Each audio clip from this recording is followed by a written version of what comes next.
সম্মানিত আশিক রাসূলেরা, আপনারা আমার পক্ষ থেকে ঈদ মোবারক বলছেন। ঈদ মোবারক।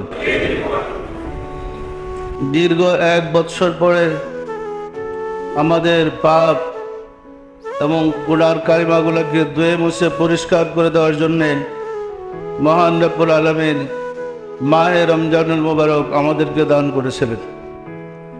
মাহে রমজানুল মুবারকের সিয়াম সাধনার মাধ্যমে আমরা 1 মাস অতিক্রম করেছি। আজ তারই পুরস্কার দিবস। এই সিয়াম সাধনায় যারা উত্তীর্ণ হতে পেরেছে, যাদের সিয়াম সাধনা ভালো হয়েছে, তাদের জন্য ঈদুল আবরার ওয়া ঈদুল ফুজ্জার, তাদের জন্য আজকের দিবসটি পুরস্কার দিবস। আর যাদের রোজা সঠিকভাবে পালন হয় নাই, তাদের জন্য অনুতাপ অনুশোচনার দিবস। এছাড়াও আপনারা রমজানের শুরু থেকে শুনে আসছেন, মাহে রমজান শুরু হলেই, রমজানের চাঁদ উদয় হওয়ার সাথে সাথেই বেহেশতের দরওয়াজা খুলে দেওয়া হয়, কবর আযাব বন্ধ করে দেওয়া হয়, জাহান্নামের দরজাগুলোকে বন্ধ করে দেওয়া হয়।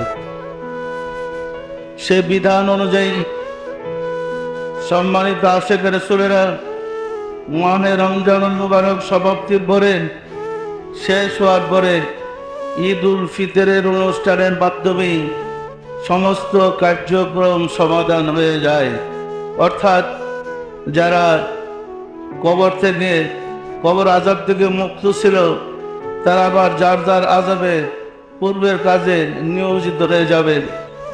এবং যাদের জাহান্নামের আযাব থেকে মুক্তি ছিল, তারাও আবার সেই জাহান্নামের আযাবে গ্রেফতার হবে। যারা স্বাধীন হয়েছে, তারা মুক্তি পেয়েছে, বা যারা মুক্ত হইতে পেরেছে, তাদের জন্য আল্লাহ দয়া করে রাস্তা সহজ করে দিয়েছেন। সম্মানিত আশিক রাসূলেরা, ঈদ আমাদের কারো জন্য আনন্দের আর কারো জন্য কষ্টের। আমরা এইভাবে তো দুনিয়াতে আসি নাই। আদম থেকে শুরু করে সিলসিলা হইতে হইতে আমরা দুনিয়াতে এসেছি। আমাদের পূর্বপুরুষগণ যারা ছিলেন অতীতে, তারা এখন আমাদের মাঝে নেই, আছেন দুঃখের কবরে। তাদের জন্য কিন্তু আজ কান্নার দিন। কারণ কবরবাসীদের যাদের কবর আযাব মাফ করাইতে পারে নাই, তারা আবার পুনরায় সেই কাজে যাবে। তো আমাদের সবার চেষ্টা থাকবে, আমরা যেন রব্বুল আলামিন যাদেরকে কবর আযাব থেকে মাফ করে দিয়েছিলেন, আমরা যেন তাদের মাফটা বাস্তবায়ন করে যেতে পারি। কি বলেন? যেমন মাফ করে দিয়েছিলেন, আমরা বলতে চাইবো, রব্বুল আলামিনের কাছে প্রার্থনা জানাবো, পুনরায় যেন তাদেরকে আর আযাবে গ্রেফতার করা না হয়। কারণ আমরা যেহেতু তাদের উত্তরসূরি, আমাদের প্রার্থনা রব্বুল আলামিনের কাছে গ্রহণযোগ্য।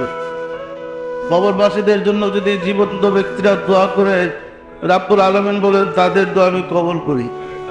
আর কবরবাসীরা যদি জীবন্ত ব্যক্তিদের জন্য দোয়া করে, রব্বুল আলামিন তাদের প্রার্থনা কবুল করে। সম্মানিত আশিক রাসূলেরা, দীর্ঘ 1 মাস আমরা সিয়াম সাধনা করেছি। আমি শুরু থেকেই বলেছিলাম, শ্রেণী বিন্যাসে রমজান 3 ভাগে বিভক্ত।